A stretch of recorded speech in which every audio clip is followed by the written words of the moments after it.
Jason's dad actually jarred a memory for me of an old comedy bit I used to do. We reviewed Acme Theater, and John McCann was a really funny writer and a guy I worked with, and we used to write those funny bits. But he had two bits I always loved. He had Skipper Ned Heen, the guy who was going to work for the Neptune Society, and then they were going to go have adventure burials, and they were going sport fishing after they dumped the remains off the side. But he had another bit called Marine Biologist, and he was a Marine who was taking over a junior college biology class, and I can't remember where it was, like Conejo Junior College. He just went up there and he said, like, Mr. So-and-so is not here today. I'm taking over. I'm a Marine of biology, whatever. Marine, it was play on Marine Biologist, but I can't remember what he said, but he went, "You will address me in a clear and present tone, not the voice you use to con drug money off your liberal parents." And that was, and the whole bit was then that, like the Marine who was talking to the burnout junior college. But your dad inspired that thought. Yeah, he straightened me out, so all the credit to him. What did he teach in college? Sociology and computer science, but mainly sociology. Marine sociology, it's not as funny. No, it doesn't work. A marine biologist, that works. That is really funny. Well, speaking of bits, Saturday, SNL bid farewell to 4 SNL cast members. Pete Davidson, Kate McKinnon, Adie Bryant, and Kyle Mooney did their last episodes as cast members over the weekend. Keenan comes back for year 35. Keenan isn't leaving. He's been on the show since 2003. That's crazy. Kate had been on the show for 11 seasons, 80 on for 10, Kyle for 9, Pete for 8. On Weekend Update, Pete, who's getting his own sitcom, by the way, on Peacock, I think it's called Bubkiss. He said, "I appreciate SNL always having my back." He went on and on and on about his love for Lorne Michaels, and not funny, just more heartfelt. What? Yeah, not funny. Not super funny. But I did watch the whole thing. I did watch the whole show, and you are correct, sir, because we've talked about this a lot. We talked about it as recently as Huntington Beach Sea Leg Show, where in Rotten Tomatoes we talked about Weekend at Bernie's, and basically saying, like, nobody's really seen it or nobody really liked it, but it is a cultural touchstone that people use to this day. Well, guess what? On SNL, there was a whole bit. It was a play on 9 to 5. It's 3 women, like the Jane Fonda, Dolly Parton, whatever, Lily Tomlin, and it's called like 9:15 to 8 or to 5:10 or whatever. So they basically kill their boss, which is Mr. Dooley, played by Natasha Lyonne, and have to pretend like he's still alive. Fred Armisen, who I think was in like a really long-term relationship with Natasha Lyonne, I think that's probably why he was on, came on to do this sketch where they are doing Weekend at Bernie's because this concept won't go away. Here's just a minute of it. So anyway, this concept is not going away. Well, it's funny. It'll go away for... Sometimes it'll go away for a while, and then we'll figure out that, Weekend at Biden. Oh, Joe Biden. Oh, he's like the dead president. Oh, it's Weekend at Bernie's in the Oval Office. We'll always find a way. It comes back. Yes. It comes back again. That's how we do it. So we have some more info on the dude who tackled Dave Chappelle at the Hollywood Bowl. Oh, what a delight. Yeah, we're always like, he's a crazy person, and we leave it at that. There's so much more to the story, and I can't believe it didn't come up on Bill Maher's show. Maybe it wasn't out just then. Well, the guy who attacked Chappelle said he was triggered by the gay and trans jokes, among other things, in an interview he did with New York Post. Can I say this? Yeah. If you're walking around and you possess a trigger, I would like to put you somewhere away from me. I don't want you triggered by anything. I don't want a car backfire to trigger you to go on a killing spree. I don't want to start, no offense, your dad, but you hear helicopter overhead and all of a sudden that was a comedic trope during the 80s. You're back with Charlie, or Dave Chappelle makes a trans joke. You shouldn't have a trigger. There shouldn't be any triggers. In 9th grade, we had a substitute that we had all the time who would always warn us that he was a Vietnam vet and we weren't to make any sudden moves or loud noises. Yeah. I used to sneak in to the window late at night from my dad's house, and I would always think he was going to shoot me. So I would always be like, "Dad, it's me. Dad, it's me." And I'm coming through the window. Literally, I mean, he can be triggered too. So. Exactly what Charlie would say when they was coming into the barracks. Exactly. Yeah. Yeah, you shouldn't be triggered. Yeah, well, let me give you a little extra info on this guy.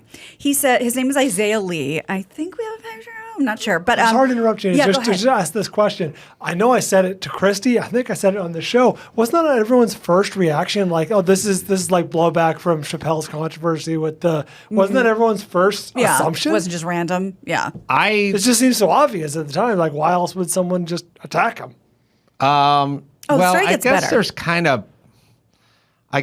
a part of it though, like first he was a black man with a gun that had a knife blade It was in a it. fake gun and a real knife. So I kind of put him in weird gangbanger territory or something who didn't seem to care about the trans community. The trans community was a different group and different demographic in my mind, so I didn't connect it, but I guess he did. Well, let me keep going because there's more. There's Yes. more to unfold. He says he identifies as a bisexual and wanted Dave to know that what he said was triggering, and that next time he should run his jokes past people it could affect. He said he also was triggered by Dave's jokes about homelessness because he's had some issues with that as Double well. duty. But that's not it. He's also a rapper. And wait, sorry, there's more. Crude jokes about pedophilia. He was possibly molested as a teen. He's a rapper who also goes by the name No Name Trapper and once put out a song about Chappelle and said that he carries a weapon for his protection because he's also a celebrity. So now they're Yeah. bringing this guy up because he stabbed his roommate at Right. the halfway house. Exactly. And the roommate, who may have literally just been a roommate at this halfway house, Right. didn't know who he was, but then he saw him and he went, "That's the guy who stabbed me." Right. And so I don't think anyone thinks this way enough, but if you can be in the audience of a show and then hop up on stage and charge somebody and hit them with the crown of your head while you leave your feet and or stab someone, like really think about the concept of thrusting a knife into somebody. If that's something you're capable of, then you're pretty capable of anything, like physically. You can rush at a person you don't know and go full Dick Butkus on their ass and or stab your roommate, then there are no rules in terms of personal boundaries Right. in you and what you can and can't do. And once that's gone, you need to be put somewhere.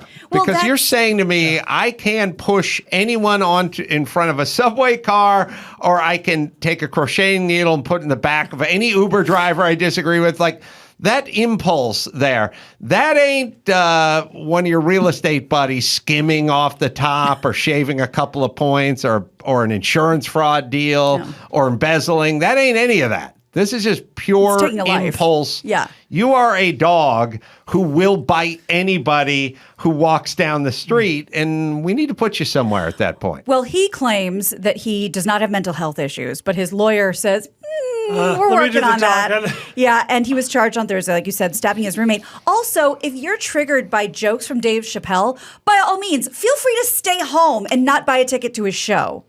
And how do essentially homeless people get a $150 ticket? I'd love to know. Tori would Amos too. ain't free, and that's in 2 weeks. Oh, I saw her. I know you did, and you I gave know. your girlfriend her flowers. Where is Tori Amos? She's touring right now. Well, that was another story, the girlfriend and the flowers. Yeah. That was, I would have put them in lucite. I would have had them silicone packed if you gave me Tori Amos's flowers. really? Fuck yeah. Where were you in 1984 and a half? I was a baby. Oh, 94. Sorry, 94. Yeah. Well, the girlfriend who I said was the waitress, she was a huge Tori Amos Oh fan. my God, I would have freaked out if you gave me Tori Amos's flowers.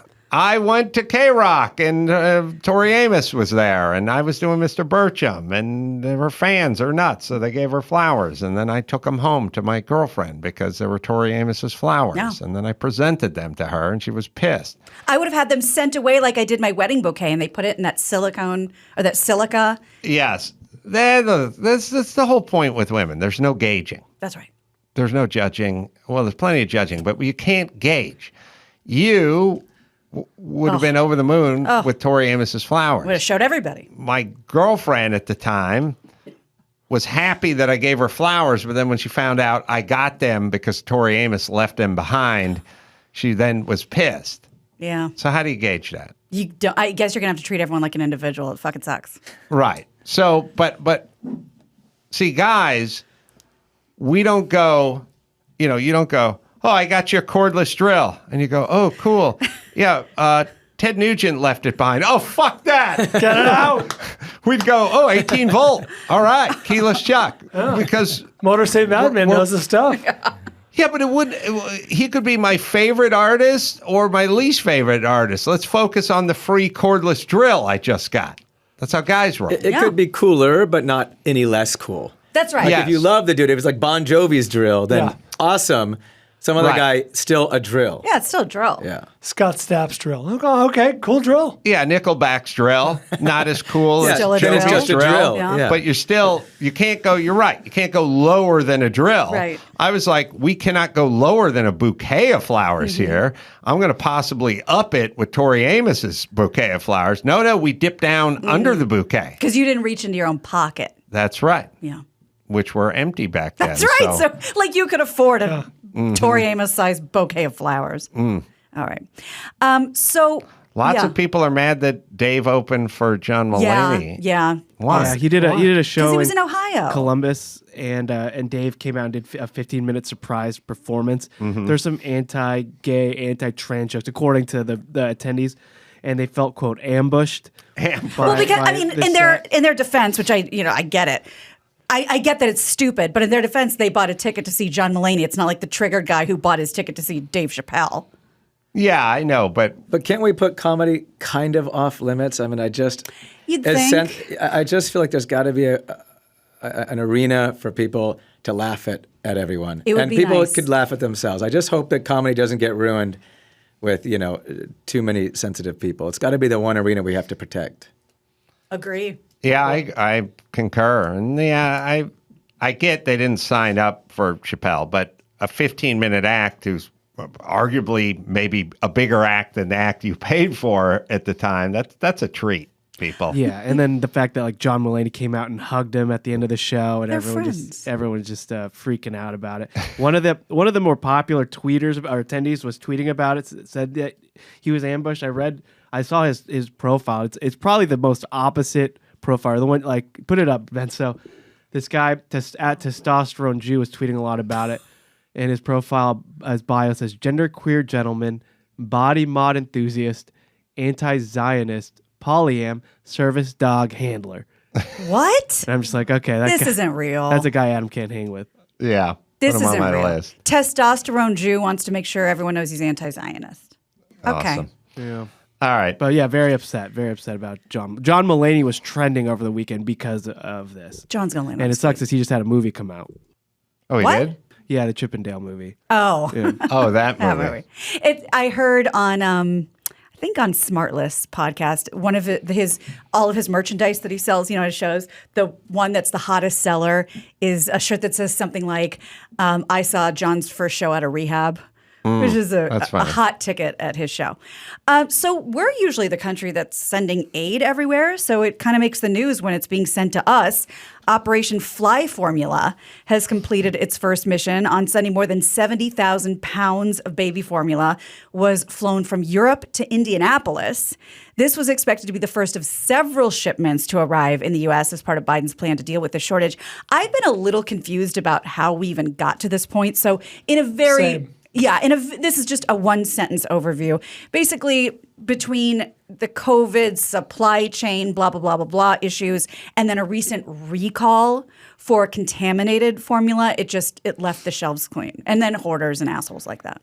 There's, I think, only 3 big companies that supply it. And one of them had like some whistleblower contamination scare that was several months old, and whoever, the FDA or whoever, was kind of slow to get on it, and then they closed the plant down, but then they found out whatever the contamination wasn't from the formula, but it's from like another part of the thing, but the bureaucracy kept They had it to slow. dump all the formula? And they were sort of aware of it, but they weren't really on it, and then we got down to this, and then there's also some version of the people who get the whatever the euphemistic. Well, aren't there production in China, and they're in COVID lockdowns right now. So I don't think they can get the production out of China right That's now. But we the had one of our all-encompassing supply chain. one of ours shut down. Was as well. that was I think the big, or maybe it was a confluence of a whole bunch of different factors. But as you would often say about other countries, what year is it? Yes. People can't get baby formula? Yeah. Well, It's that's scary. That's us. That's what we did. Are you ready to see the ultimate airport smackdown? Yes. Oh Sure. my God. So TMZ, of course, all over it, reports that an airline passenger and a United Airlines employee, and hold that thought on the passenger, I'll tell you his background, were in this all-out brawl at Newark Liberty International Airport, and the worker ended up just laid out, but then like a weeble wobble gets back up, and nobody knows why. The witnesses to this say the two begin arguing before pushing and slapping and punching each other. The video starts mid-fight, so still unclear as to what caused it. But the worker seems to push the passenger, who then slaps the employee in the face. Then all hell breaks loose. The two kind of square off. They're exchanging blows. One really lands, catches the employee, who just goes kind of down. But again, gets back up. I'm going to show you the video, and then I'll explain who the passenger was. Haven't seen it. Oh, it's great. Big, tall passenger. Big, tall passenger. Looks like a pretty beefy employee as well. Oh, Getting a Big slap. He's ducking a few of the punches. Then he caught one. Then he went back. Then he ate another. Oh, he's eating. He's eating punches. But the guy's eating them is game. Yeah, yeah. He's got a Kind of boxes him in the ear. He's got a good beard. Oh, then he caught him with a big one, an overhand right. Then he knocked him over the Oy. thing, and then he went down on the conveyor belt. But wait, But I do, he has heart. I do like the guy who smacked him was like, what the fuck? we got When blood. Oh, wait, watch this. he's got his hands Once down. more. Got to put your hands up. Yeah. The one guy's got the reach. Yeah. And he moves forward when he throws punches, and he loads up on that right. But look, when you get into a fight in an airport, look for the right hand, people, because the non-professionals throw the right. They don't throw the jab. They don't lead. You don't have to worry about their weak hand. You have to worry about their writing hand. That's right. That's the hand you have to worry about. Just simply, you know what's coming. What's coming is the back hand, not the front. The front is. And by the way, if you do square off at an airport, and the guy's first punch is a sharp jab with his left hand, get the fuck out of there. That guy boxes. That's what he's doing. If a guy throws either an uppercut, a hook, or a jab with the lead, get the fuck out of there. Done That's and what done. that guy does. Well, apparently the passenger was arrested, despite the passenger's claim that he didn't throw the first punch. Cops say the passenger was arrested and charged with simple assault. Now, who was that guy? Well, his name's Brandon Langley. He's an ex-NFL player. Langley was a third-round pick in 2017 for the NFL draft out of Lamar University, currently playing for the CFL's Calgary Stampeders. So he has a little bloodlust, a little competition in him. Yeah, the guy who worked there, well, he literally had what they call a good beard in boxing, but he had a big beard. But a good beard, actual beard. A good beard means a good chin. But you guys tell me this. Yeah, riddle me this. Tell me what you think. You watch the MMA, and see, this guy wouldn't put his hands up, which was a big problem. And he just he just keeps throwing the overhand right, but get your left hand up and see that's coming. And now That's the problem, not that people are fighting in the airport. Yes. All right. That he didn't duck. You guys answer me this. In MMA, they wear those 3 or 4 ounce gloves. You will see guys go into that ring with a pretty stout beard. Yeah. Like a big old Bushy. dude beard. You know what I mean? Getting hit on the chin with, 3-4 inches of facial growth foam. versus old boxing gloves used to be filled with horsehair or whatever. They didn't have synthetic sponges and Right. stuff when those guys fought, Gentleman Jim Corbett fought back when they went to gloves. Right. You need to think about the rules. Shouldn't there be a rule that says you want to wear a beard in the octagon, fine, but 3/8 of an inch, like max. Like you Interesting. can't wear a big lumberjack At beard. weigh-in, they're going to measure your beard. That's interesting. Because Yeah. it seems like a That's a distinct good point. advantage. Minor, but still something. It is Protect yourself. something, Yeah. and it disproportionate. I feel like a number of those guys do have like a big old Russian dude beard Yeah. in there, and it's got to count for something, You know what especially they when should the do? They gloves should have nothing. have a machine that punches something, and then you put like hair thickness of a beard, and then you measure the impact. And if it's substantial, then you shouldn't ban beards. Right. See, you that's can make it the numbers guy scientific, in you, that's right. Jason. Yeah, you that's, got to go scientific. That's you in your numbers. Chris, you have thoughts on the video? Yeah, so this video had millions and millions of views on Twitter, but it started at a different point. Oh. So everybody was watching it, and I even think to this day most of the people have seen this version where it starts here, 'Cause where you TMZ don't usually see gets you don't the good see the stuff. first punches, and the airline worker gives the first slap. Right, which is what everybody the passenger said. Yeah. But he So still got everybody's arrested. counter was based on that. I mean, I don't know who threw the first punch at all because even the earlier video starts in the middle of the altercation. But it was just kind of interesting to see that that's where everybody saw it from and commented on. And then everyone was also bummed that he didn't land in the conveyor belt and Get around. shipped to Ended up on a Timbuktu. plane Yeah. in a hull. Yeah, You got to that's good. put your hands up at a certain point. But yeah, supposedly he was being accused of the passengers being accused of using a wheelchair to transport his luggage instead of the paid for That's luggage a Mike cart. August move. Yeah, I know. So, and Mike actually sent this to me and Gina saying, Yeah. I don't condone this, but I support it. understand it. I understand it. And yeah, even more so now. But wait, this started over like a victimless crime of using a Unless wheelchair there was instead a of cripple who needed the wheelchair. But it's yeah. not like he was like running around with a meat cleaver naked. Like he was just. No. Okay. Yeah. Yeah. Cool. I agree. Anyway, put your hands up. Look for the right. And if you get the left, leave. Well done. Do we have time for one more? Sure. Okay. Let's go into brawls that aren't human based. So 6 people were hurt Friday night when a bull jumped a fence and escaped from the rodeo in Northern California. And I'm going to show it to you. The frightening incident, I'm going to show you in a second, occurred during the final portion of the Redding Rodeo. The bull, are you familiar? Are you both Bay-ish? I know Redding. Okay. The bull bucked the rider off, hopped a fence, plowed through a crowd. It then ran into the parking lot and was eventually wrangled near a bridge about a half a mile away. 6 people treated for injuries, including a 15-year-old whose leg was clipped by the horn, but no one seriously hurt. This is some footage, and then you get a little commentary at the very end. Turn it up. The Bulls. Bull's bucking a guy off. Guy's got a good ride going. Then here, now he's going after Bull's angry. the clowns. The Bull's rodeo switch has been clowns. flipped. And now they're And- trying to lasso Yeah. Right into the him crowd. right There he into the goes. crowd. Wow. Still bucking. They're super athletic for 1,500 Fucking A. pounds, man. He That's went a right good over 5 that. feet at least. He went right over that half a fence. mi- That's Mile. like it looks like 7 feet. Yeah. 6, 7. Yeah, I almost Yeah. see the That red banners bar. go up to the guy's Yeah, chest. but he cleared it. Yeah, went over. There's a Wow. top rail there too. Yeah, that's one athletic bull. That bull's a keeper. Yeah. That bull's a breeder. Yeah, I think so. You want that bull. But You want that also, like, bloodline. we understand that they're angry. Yes, when you tie somebody's like dick and balls to their thigh. That's where the rope goes. I Right. think it goes around their nutsack. Yeah, so we get why they would just be like fuck this and leave. Yeah, don't blame the bull. Yeah. I'm glad they didn't shoot the bull like they would for a horse.